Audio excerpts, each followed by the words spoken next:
príncipes e princesas. Meu nome é professora Priscila e estamos aqui para revisar o que nós estudamos este ano, desde o comecinho do ano. Certo assim? Nós vamos rever alguns conceitos de português, o que a gente estudou lá no comecinho até agora e vai ser muito legal. Primeiro vamos começar com a classificação das palavras quanto à quantidade de sílabas. À medida que nós separamos as sílabas, nós damos um nome para esta palavra devido à quantidade de sílabas, né? Nós classificamos, lembra? Monossílaba, dissílaba, trissílaba, polissílaba. Então vamos ler esse textinho.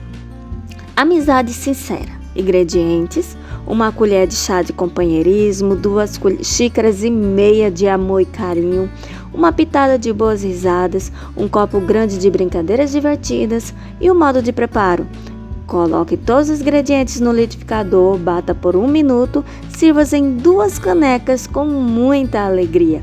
Isso aí foi retirado do blog, do professor Ave, blog Professor Ave. Olha só, a amizade sincera. Por que em 2 canecas de muita alegria? Porque ninguém pode ser amigo sozinho, né? Então vamos analisar algumas palavrinhas desse textinho. Olha aí: de, e, os, no, por, em, com. Todas essas palavras, elas têm apenas uma sílaba. Por isso que elas são chamadas de palavras monossílaba. Isso é mono, vem de um. Então, uma sílaba, elas são monossílaba. Agora, olha só essas palavras: colher, meia, amor, boas, copo, grande, todos, bata, sirva, 2. Em todas elas, são 2 sílabas. Quando são 2 sílabas, nós chamamos que essa palavra é dissílaba. Di vem de 2 sílabas. Olha essas aí: xícara, xícaras, carinho, pitada, risadas, coloque, minuto, canecas. Essas palavras, elas têm 3 sílabas. Então, elas são chamadas de trissílaba. Uma palavra que tem 3 sílabas, Tri vem de 3. Então, trissílaba. Certo assim? Deu para lembrar? Toda palavra com 3 sílabas é trissílaba. Olha essa daí: companheirismo, brincadeiras, divertidas, ingredientes, liquidificador e alegria. Essas palavras, elas contêm 4 ou mais sílabas. Então, ela é chamada de polissílaba. Poli vem de muito e sílaba, porque é a quantidade de sílabas. Então, polis, muitas sílabas, Então, 3 sílabas a mais são polissílaba. Vamos agora nos lembrar de ordem alfabética. Vamos revisar como colocar palavras em ordem alfabética. Isso aí a gente aprende lá, no comecinho, no infantil. Olha essas palavras aí: companheirismo, amor, carinho, risadas, brincadeiras, ingredientes, liquidificador, canecas e alegria. Tente colocar essas palavras em ordem alfabética. Coloque aí.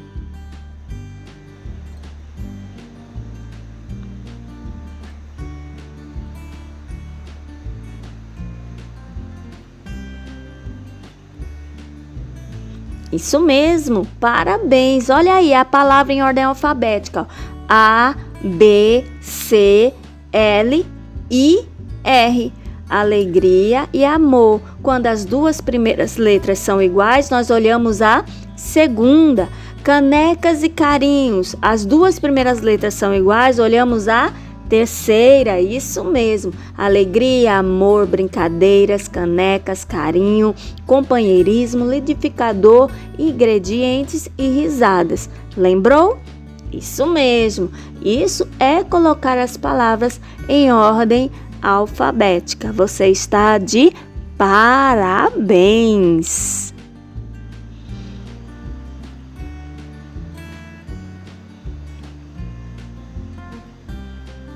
Agora, vamos revisar encontros vocálicos, ditongo e hiato. Encontros vocálicos são quando duas vogais estão juntinhas numa palavra. Por exemplo, hiato, o I e o A estão juntinhos aí na palavra.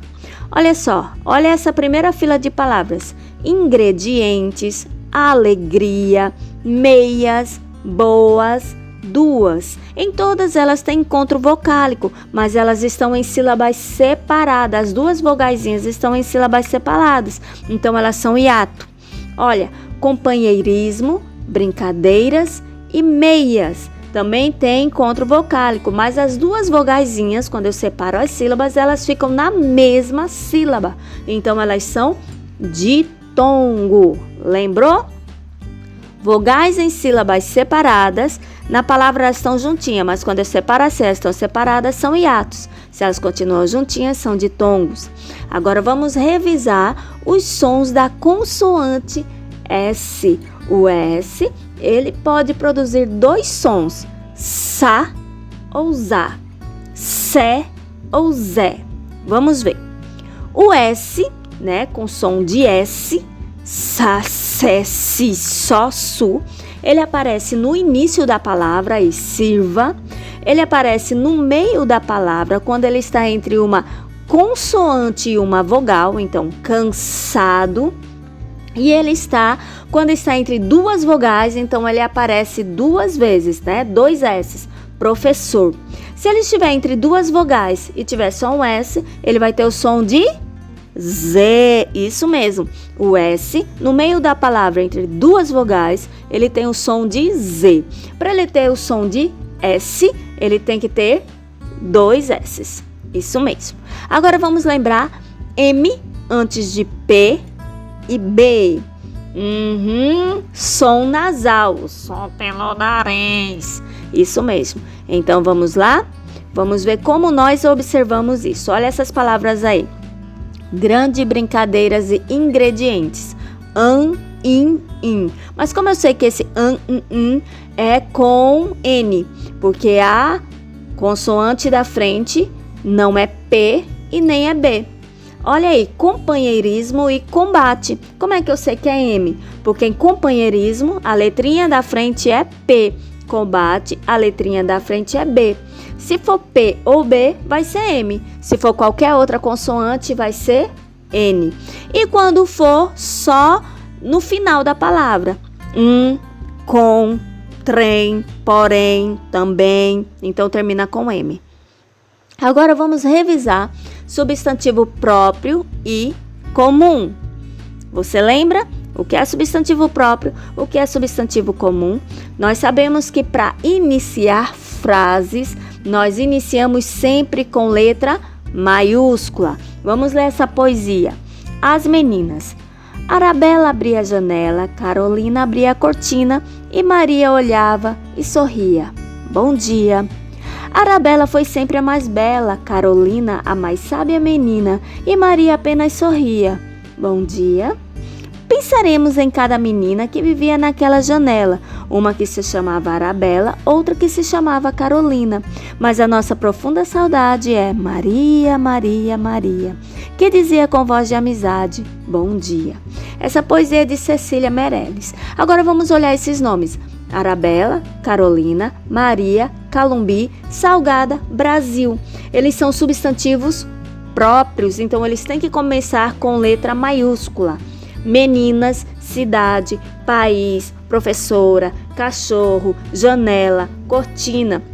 Eles são substantivos comuns, então se eles não estiverem em início de frase, eles começam com letras minúsculas. Agora vamos lembrar de sinônimo. Vamos revisar o que significa a palavra sinônimo. Isso mesmo. No 5º ano só tem alunos inteligentes. Isso mesmo, olha só. Pensaremos em cada menina que vivia naquela janela, uma que se chamava Arabella, outra que se chamava Carolina. Agora vamos falar sinônimos. Refletiremos em cada pequena que estava naquela janela, uma que se denominava Arabella e outra que se cognominava Carolina. Pensaremos e refletiremos quer dizer a mesma coisa. Menina e pequena quer dizer a mesma coisa. Vivia e estava quer dizer a mesma coisa. Chamava e denominava quer dizer a mesma coisa. E cognominava quer dizer a mesma coisa. Então, sinônimos são palavras diferentes, mas que querem dizer a mesma coisa. Sílaba tônica. O que é uma sílaba tônica? Lembrando, é a sílaba mais forte. Isso mesmo. Parabéns. Então, sílaba tônica é a sílaba mais forte da palavra. Como é que eu sei? Chama, só é chamar. O liquidificador. 1 minuto. Matemática. Oh, matemática. Né? Quando eu chamo, oh, matemática. Quando eu coloco o O na frente, eu demoro no ma. Oh, minuto. Eu coloco no nu. Oh, liquidificador. Eu demoro no do. Então, essas palavras aí são as palavras tônicas, as palavras fortes, onde eu demoro mais chamando elas, onde elas têm uma força maior, né? Você não fala matemática, você fala, oh, matemática. Certo assim? Então, as palavras tônicas. Mas existe uma classificação para cada palavra que tem uma sílaba tônica em posição diferente. Quando ela é a última, quando ela é a penúltima e quando ela é a antepenúltima. Quando ela é a última sílaba, ela é chamada de oxítona. Aí, o liquidificador, o também, o professor. Então, a sílaba tônica está no final, então ela é oxítona. Paroxítona. O carinho, o brincadeiras, o amizade. Então, não é o último, é antes da última. Tem que chamar de penúltima, então é paroxítona. O xícaras, o músicas, o matemática. Então, não é a última e nem antes da última. É antes da última. Então, vai ser proparoxítona, é antepenúltima. Certo? Então, dependendo da localização, elas vão ser oxítona, paroxítona ou proparoxítona.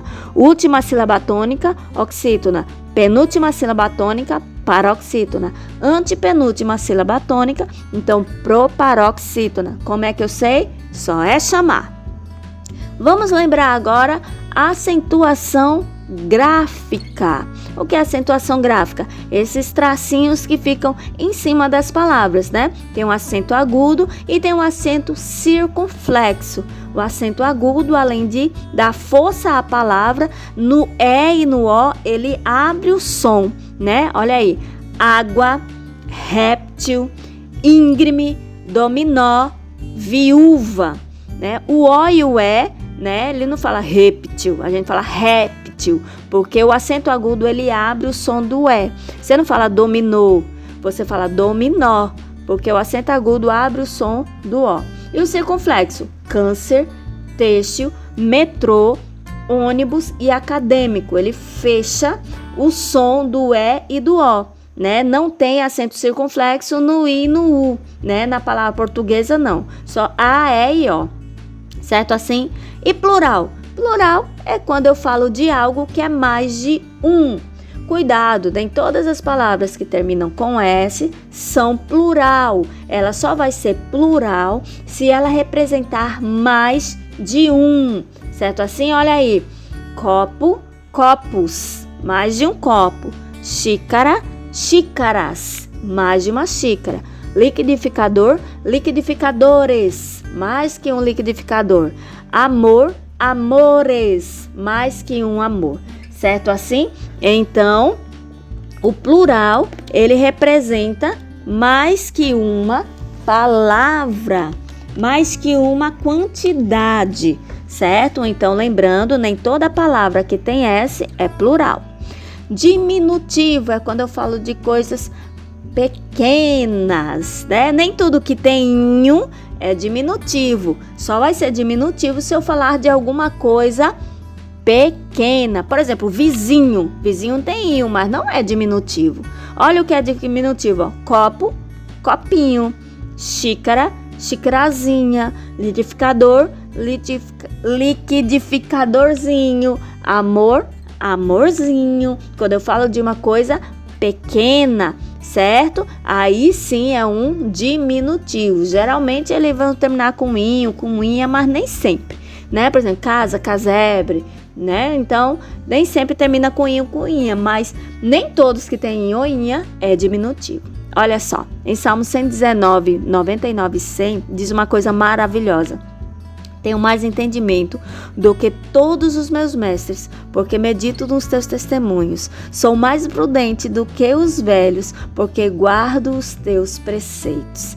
Então, quando você quer ser uma pessoa conhecedora, quando você quer ser uma pessoa que aprende muito rápido, é só você meditar na palavra de Deus e estar pertinho de Jesus, e não tem como você errar, e você passa a perceber e a conhecer coisas mais rápido até mesmo que o seu próprio professor, né? Porque quando a gente está juntinho de Deus, a gente abre o nosso entendimento, abre os nossos olhos. Então, parabéns aí por esse bimestre de estudo, um beijão no coração e até a próxima aula.